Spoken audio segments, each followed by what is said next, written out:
it's Rhonda with Got Junk in Our Trunk, and I'm back with another Why Did I Buy?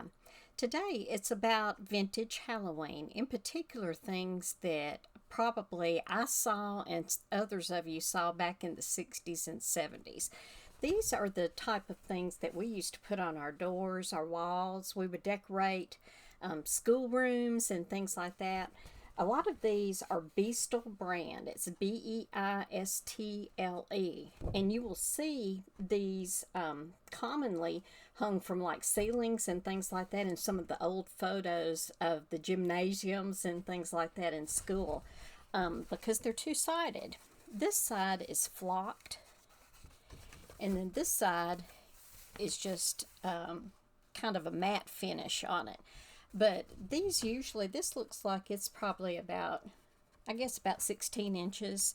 And I've got a few others. These are ones that I have listed right now. I found a whole bunch of these at the Goodwill Outlets or the bin store, for those of you who call it the bins, which I do. And there were a bunch of them that were in varying degrees of tears and things like that, different kind of condition issues. But I went on and grabbed them anyway because I figured the graphics were good enough on something like this, and the age of it would dictate whoever my buyer would be.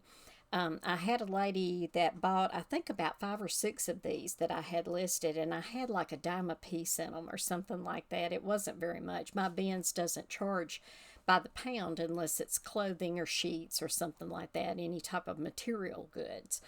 Everything else they just charge a price for, and I just laid a whole bunch of them up there, and they just gave me one price on it of a couple of bucks or something like that. But these are some of the other ones that I have. Some of them are Beastle brand, some are unmarked. It doesn't really matter. They're going to buy these type of things. Halloween is something that is celebrated a whole lot, at least in the South. I live in the South, and I'm assuming all over the country there are a lot of people that collect a lot of the Halloween. That's not something that our family usually puts up. We usually go along with the fall harvest and that type of thing. But this still holds some good memories for me. We did go trick-or-treating and all of that when I was a kid, and I enjoyed that, and I like seeing the trick-or-treaters in their little dress-up get-ups and all of that kind of stuff now. Like this one's a little pumpkin head, and as you can see, it's been put up several different times, and he's kind of sad.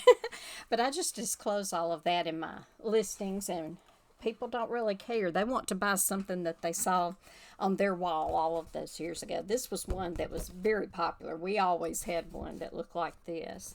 But that was the Smiling Jack-o'-lantern. And again, I don't think a couple of these, I think I've sold all the ones that were actually marked. That's those kind of things. We also have things, I sold a ghost one of these, but this is the little garlands. I've got a pumpkin or a jack-o'-lantern one right now, and it's in 2 or 3 different little pieces, and I just disclosed all of that and told people, this is what it is. But it's marked on here, and I don't know if I'd find it, but it's marked Taiwan, and so that of course dates it, to back in the 60s, and that's going to be something that people are going to be looking for, and I do put that in as a keyword.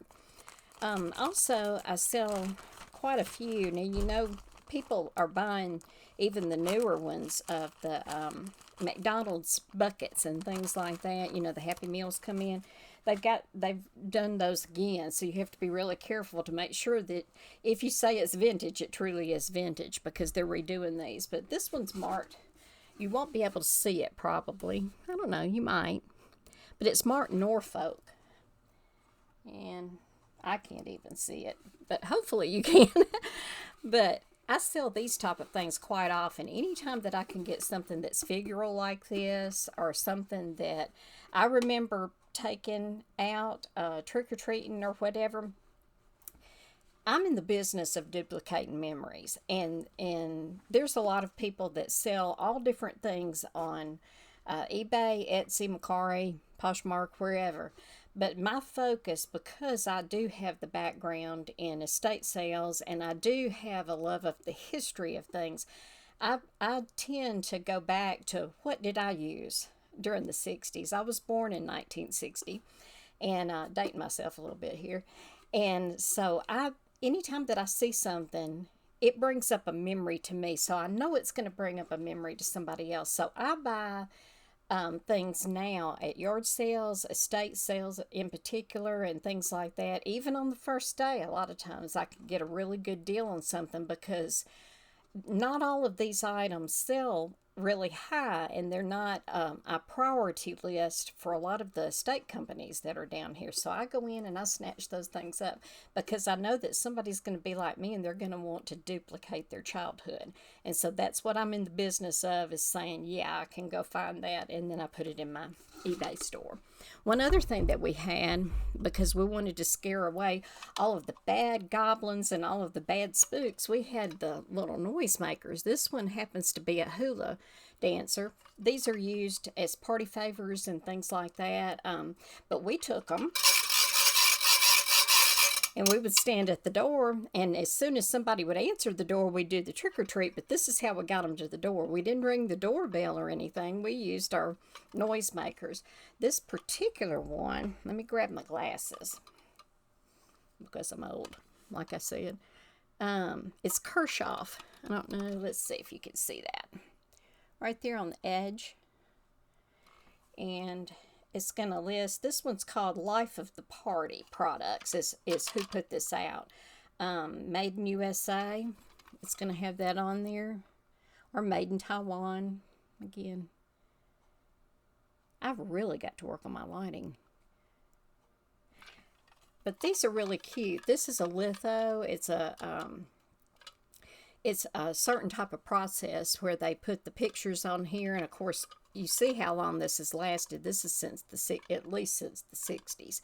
And so I just sold one, and I've got another one I didn't dig out, but it was more of a theme of like New Year's Eve or something like that along those lines. And, they would pass those out with the horns and things like that. But vintage Halloween is something that you always need to look for. We do hear that as resellers. If you're on any of the resale sites and things, they'll talk about the Halloween stuff.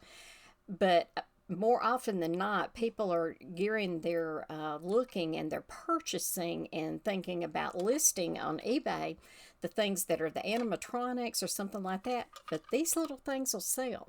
And the way that I look at it is, even if it's a bread and butter item, that's what put food on my table. So I always look for little things like this to where I can lot them up, or if it's something that's a good standalone, then I purchase that. So why did I buy this? This is why I bought these things.